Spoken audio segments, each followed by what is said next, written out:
C'est ce qu'on appelle... Donc, ces modes de raisonnement sont des logiques de raisonnement. Vous avez compris? Je vous ai fait un cours de logique. D'accord? Dualité, osmose, frontière. C'est un raisonnement, c'est un cours de logique. Maintenant, je vais regarder ce qu'on appelle les schèmes de raisonnement, qui est une autre question, si vous voulez. Les schèmes de raisonnement et les logiques de raisonnement sont deux approches orthogonales. Avec les logiques de raisonnement, je regarde quelque chose. Avec les schèmes de raisonnement, je regarde autre chose. Donc, alors, les schèmes, je vais les reprendre d'un sociologue français qui a écrit un livre qui s'appelle « L'intelligence du social » il y a un certain temps, qui est Berthelot. Je veux dire, un certain Berthelot, B-E-R-T-H-E-L-O-T. À mes yeux, on n'a rien fait de mieux.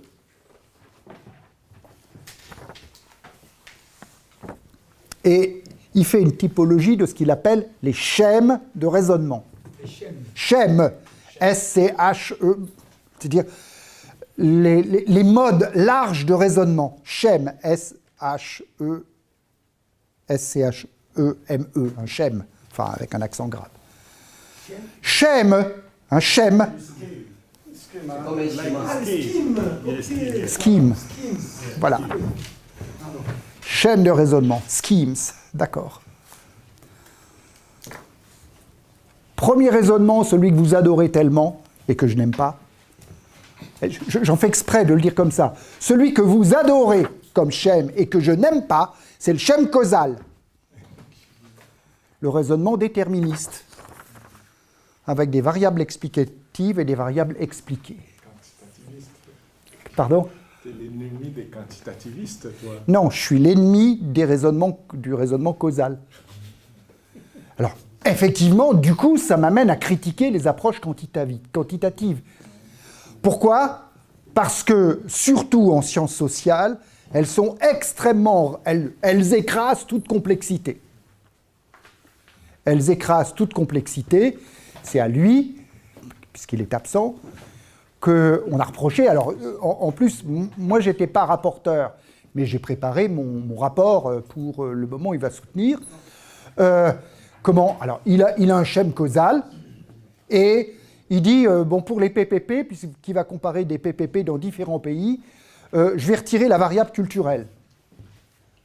Alors là, moi, j'ai fait gloops, et la rapporteure, je ne me souviens plus, a fait la même chose. Donc, quand j'ai lu le rapport, on dit « Ah, bah tiens, bah oui, on pose la même chose. » Ça veut dire que le schème causal, dans le schème causal, vous appliquez ce qu'on appelle le rasoir d'Occam. Occam, monsieur, O-C... Alors, je vais vous le dire. Le rasoir d'Occam, O-C-K-H-A-M, qui est un philosophe anglais, mais qui travaillait à Avignon, quand les papes étaient à Avignon, au XIIe siècle. D'accord ? Le rasoir d'Occam, monsieur Occam, qui s'intéressant, alors vous savez que dans la partie universitaire de l'Église, on a travaillé beaucoup sur les logiques de raisonnement. Et le rasoir d'Occam a comme caractéristique de construire un raisonnement causaliste en limitant le nombre de la variable, parce qu'en effet, vous ne pouvez pas faire de raisonnement causaliste si vous ne limitez pas le nombre de variables. Donc, le premier élément d'un raisonnement causaliste ou d'un schème causal, c'est quelles sont les variables que vous allez prendre, et en bon raisonnement en dualité, celles que vous prenez indiquent celles que vous ne prenez pas. C'est ça la parcimonie. Voilà, alors c'est le principe de parcimonie. Le rasoir d'Occam, c'est le principe de parcimonie. Philosophe franciscain Guillaume d'Occam au XIVe siècle. Non, c'est de la logique. Ça veut dire, en d'autres termes, vous pourriez me dire, si on était dans un autre univers, ça, c'est un raisonnement mathématique. C'est complètement un raisonnement mathématique. C'est autant un raisonnement logique qu'un raisonnement mathématique. Hein, puisque la logique, on peut aussi bien la décliner en rhétorique qu'en mathématiques. C'est dans l'approche quantique. Ça veut dire, en d'autres termes, les schèmes causaux, un schème causal a comme caractéristique de privilégier les approches quantitatives. Mais le problème n'est pas celui de l'approche quantitative. Le problème est celui du choix des variables. Alors... Pourquoi on parle du principe de simplicité dans la... Ou de parcimonie. Oui. Ben, parce que si vous faites un raisonnement causal, vous êtes obligé de limiter le nombre de causes. Autrement, c'est plus un raisonnement causal. D'accord ? Vous êtes obligé de limiter le nombre de variables, autrement, ce n'est plus un raisonnement causal. C'est vu ? Et évidemment, c'est là qu'est la difficulté. Hein, c'est là qu'est la difficulté. Alors, le grand classique dans les thèses que j'ai pu lire ou évaluer en 10 billets, c'est cette saloperie de performance. Oui, parce que si vous faites un raisonnement causal entre les mécanismes de gouvernance et la performance de l'entreprise, bonjour l'angoisse. Hein, j'ai même dans un jury, alors c'était un jury de thèse, où il avait fait un raisonnement causaliste entre la structure du conseil d'administration et le cours en bourse. Je lui dis, dans le fond, je me demande pourquoi on s'ennuie à faire une entreprise. On n'a qu'à directement la coter en bourse et faire le bon board, la bonne composition théorique du board. Comme ça, on aura la meilleure performance boursière. Vous voyez la contestation, évidemment, radicale au raisonnement causal. C'est-à-dire que le raisonnement causal a deux inconvénients. La limitation du nombre de variables, parce que si on augmente le nombre de variables, ça ne veut plus rien dire. Et d'autre part, l'écrasement de toute complexité d'un phénomène. L'écrasement de toute complexité d'un phénomène. Ça n'a pas de sens en quelque sorte pour la parcimonie. C'est pour ça que 60% d'entre vous, vous faites ce type de raisonnement. Voilà. Oui, parce que ça dépend de la corrélation entre les... Ouais. Non, c'est parce que... Ah oui. je vais le dire de deux manières. Et puis, j'ai envie de l'avis d'Emmanuel. D'un point de vue psychanalytique, comme vous êtes apprenti chercheur, ça vous satisfait. Hein ? Vous êtes dans le principe de plaisir. Ça fait science. Je comprends. Ce n'est pas un reproche. Hein. Ce n'est pas un péqueux qui, du haut de sa grandeur, encore toujours pas très grand. D'accord ? C'est, vous dites, l'apprenti chercheur, il va vous montrer que c'est de la science. D'accord ? Donc ça, c'est le premier élément. Et le deuxième élément, c'est finalement assez facile. Encore plus facile que l'autre. Ben oui, c'est plus facile d'écraser de la complexité que de s'y confronter. D'accord ? Donc, vous avez je dirais un principe de plaisir, puis un principe de paresse.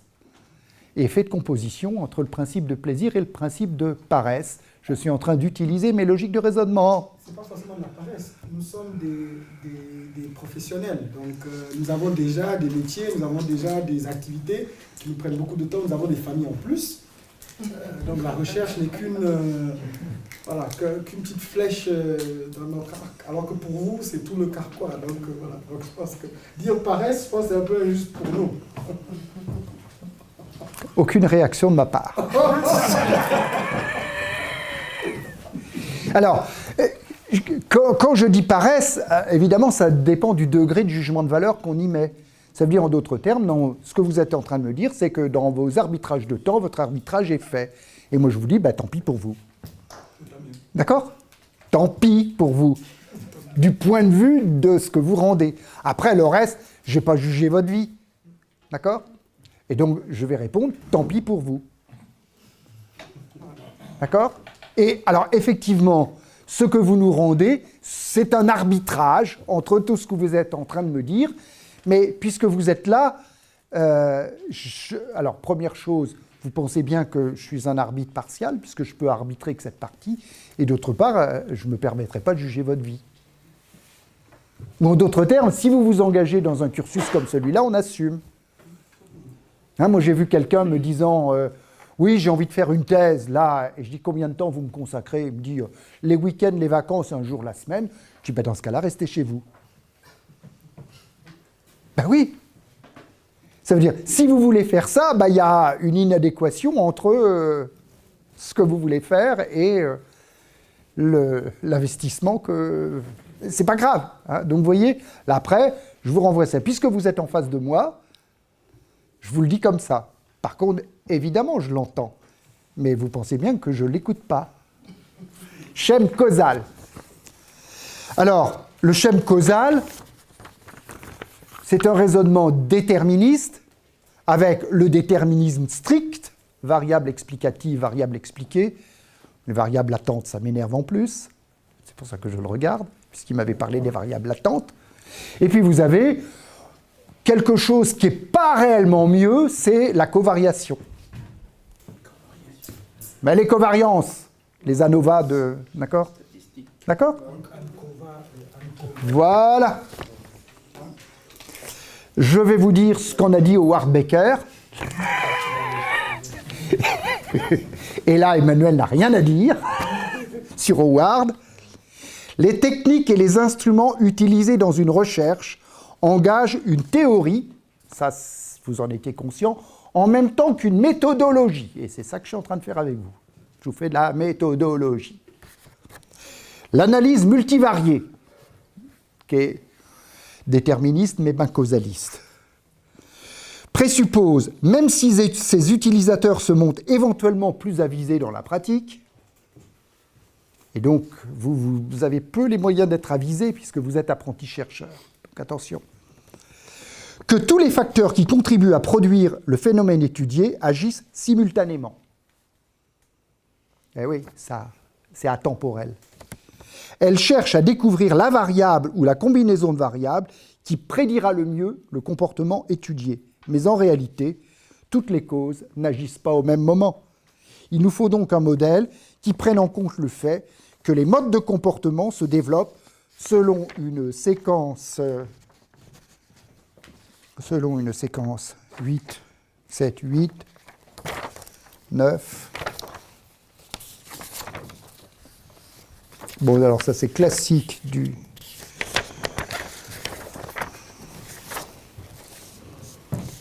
Que voilà. Selon une séquence ordonnée. Ah oui, vous faites comme si toutes les causes commençaient au même moment. Or, toutes les variables agissaient au même moment. Or, il n'y a pas de simultanéité de la jonction des variables. Ce qui va m'amener à faire un petit détour en distinguant les mots valises. Je vais commencer par le plus vague. Les mots valises. Qu'est-ce qu'un mot valise ? C'est un mot dans lequel on met n'importe quoi. Donc en d'autres termes, moi je vais vous dire, ouvrez la valise, puis ouvrez d'abord la valise, puis après on verra de quoi on cause. Performance. La performance est un mot valise. Alors, quand, entre guillemets, le développement durable vous intéresse, vous allez mettre la performance environnementale. D'accord ? Donc, le mot valise a comme caractéristique d'user d'une terminologie autour de laquelle nous sommes tous d'accord, mais à l'intérieur de laquelle on met des choses différentes. Votre performance n'est pas la mienne. Et donc, la grande difficulté dans les raisonnements causalistes, dans le schème causal, c'est d'avoir un mot valise comme un des éléments du schème. Le mot valise, vous avez dit. La performance. Le mot valise, le terme que vous avez dit. Le mot valise a comme caractéristique d'être un mot dont on pense que la signification est précise alors qu'elle est vague, la performance. On ne peut pas faire pire. En plus, vous allez mettre, si vous faites du financier, vous allez mettre la performance au lieu de mettre le résultat. Parce que ça fait mieux. D'accord ? Puis alors en plus, quand vous allez mettre la triple performance financière, sociale et environnementale, bonjour les évaluations hétérogènes. En d'autres termes, si je prends simplement la finance et l'environnement, si j'ai 18 en finance et 2 en environnement, quelle est la moyenne ? Il n'y a pas de moyenne. Si je suis chez Standard & Poor's, ce sera 16, et si je suis au WWF, ça sera 4. D'accord ? Évaluation hétérogène. Vous voyez que si j'ai... Alors, pour autant que ce soit mesurable en valeur absolue, hein, mais admettons que ça le soit. Si j'ai 18 en finance et 2 en environnement, quelle est la moyenne ? Pour Standard & Poor's, c'est 16, et pour le WWF, c'est 4. Ça veut dire que l'évaluation va dépendre de celui qui l'a fait. Et il y a une distinction entre évaluation et mesure. Donc c'est la grande difficulté des mots valises. Il y avait une question. Mots valises. Le terme que vous avez dit, Le mot valise, c'est-à-dire, je vous ai dit, ouvrez-moi la valise, puis après on va discuter. C'est les mots. Les mots, MOTS, un mot valise. La performance est un mot valise. Un synonyme, c'est le mot fourre-tout, quoi. D'accord. Voilà, MOT valise, hein. Les mots fourre-tout. Ok. C'est le fourre-tout, quoi. Est-ce que la prévalence de ce modèle de causalité déterministe s'est faite sous l'effet d'un modèle de management qui a été dominant à une certaine époque et qui a voulu que le management se décline essentiellement en termes de calcul de valeur, et pas de n'importe quelle valeur, essentiellement de la valeur actionnariale, de la valeur financière, pas de la valeur morale. En termes de quantité produite, quantité vendue, marché conquis, compétition individuelle. Donc il fallait avoir un instrument de mesure pour savoir qu'est-ce qu'on a gagné, qu'est-ce qu'on a perdu, et si on a perdu sur tel marché, il faut qu'on s'en aille sur des marchés beaucoup plus porteurs. Et donc il fallait trouver un instrument d'analyse pour consacrer ce modèle qui met l'accent sur le calcul. Il n'y a de vérité que ce qui est mesurable. Voilà. Je sors ça. On a vu les limites de ce modèle.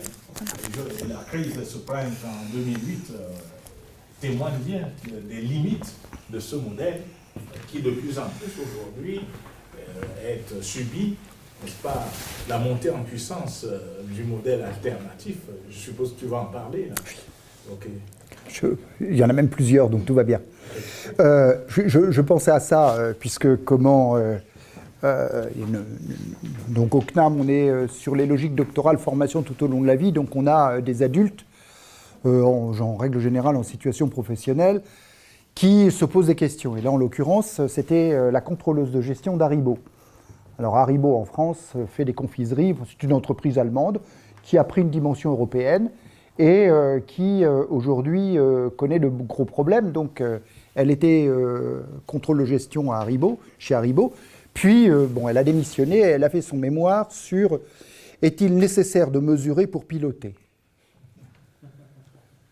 Donc et tout de suite, le pilotage, la mesure, la performance, formulée comme ça, elle sortait des mots valises. Et en fait, elle était confrontée à une situation tout à fait particulière, c'est que donc dans la consommation de ce type de confiserie, que je vous déconseille, c'est mauvais sur tous les plans, mais enfin ça c'est une autre question, même si j'en mange. C'est les fraises, vous savez, les fraises roses, plus roses que les fraises, enfin les bananes enfin c'est très artificiel, mais c'est pas grave. Hein.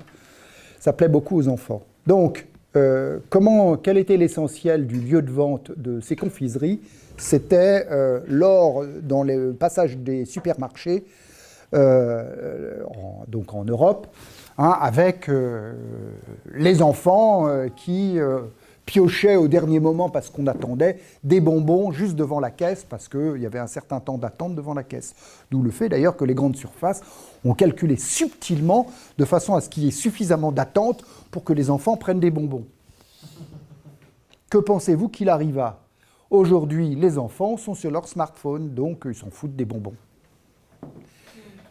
Chute du chiffre d'affaires d'Haribo, 15%, 20%. Le tout en 2 ans. Qui n'a rien à voir avec, si vous allez me parler de la concurrence entre le smartphone et les bonbons, c'est quand même pas évident. D'accord ? C'est simplement des questions d'usage. L'usage de son temps pour un enfant entre 6 et 14 ans, parce qu'après il accompagne plus sa maman ou son papa ou ses parents au supermarché. Mais le temps était utilisé à acheter des sucreries au moment de l'attente devant les caisses enregistreuses. Maintenant, ils sont sur leur smartphone. Donc, et d'autre part, les gens comme moi, donc qui vivent dans la grande métropole parisienne, je me fais livrer. Donc, j'achète chez Auchan, une grande surface, sur Internet. Donc, l'effet passion, j'ai ma liste de courses. Je ne vais pas rajouter les fraises, Tagada ou les Gummibären, puisqu'on est près de l'Allemagne où les Gummibären comme friandises ont joué un rôle très important. Je suis sûr qu'il y en a au supermarché du coin, les Gummibären, que je vous déconseille vivement. C'est très mauvais sur tous les plans. Ça, c'est une autre question. Et donc, effondrement de 15 à 20% du chiffre d'affaires d'Haribo, ils n'ont pas compris. Ça veut dire, faut-il mesurer pour piloter? Ils ont vu la mesure et puis ils ont raté le pilotage. Ils ont raté l'idée que les enfants allaient acheter moins de bonbons parce que ceux qui étaient devant les caisses enregistreuses étaient avec les smartphones et puis les autres restaient à la maison puisque les parents achetaient sur Internet, e-commerce. Et comment? C'est le contexte qui a modifié l'activité. Et comment c'est le contexte qui a modifié l'activité? On assiste d'ailleurs aujourd'hui à une concentration des confiseurs. Je pense à ça, puisque je parlais d'elle justement avec Michel ce midi. Schème causal. Vous voyez les limites du schème causal par rapport au mot valise. Qu'est-ce que la performance? Donc, j'étais en train de faire un apport qui vaut pour le reste. Le mot valise, ça c'est la première chose. La deuxième chose, c'est le concept ombrelle. La RSE, c'est ce qu'on appelle un concept ombrelle. Parce qu'au nom de la RSE, vous allez parler de la notation extra-sociétale, vous allez parler des parties prenantes, vous allez parler des initiatives volontaires, ce qu'on appelle un concept ombrelle. Donc, la RSE, c'est une ombrelle qui recouvre un tas de trucs. Trouvez-moi le lien entre les initiatives volontaires et la notation extra-sociétale. Trouvez-moi le lien entre les initiatives volontaires et le reporting extra-financier. Concept ombrelle. Donc, quand vous me parlez de RSE, de quoi vous allez me parler? Qu'est-ce que vous ramassez sous l'ombrelle? Et la troisième manière de voir les choses, indépendamment du schème causal, c'est ce qu'on appelle les objets frontières. L'objet frontière, c'est un concept qui est commun à plusieurs communautés, académiques comme professionnelles, qui a un socle de signification commun, mais de grandes différences suivant les communautés qui les utilisent. Le développement durable du WWF n'est pas le même développement durable que celui de Lafarge. Et tous les deux vont parler de développement durable. Je crois que vous avez oublié nos amis anglophones. Il n'y a plus qu'elle. The other English speaking. Yes, English. And you don't understand anything about what I am telling about. In between. In between.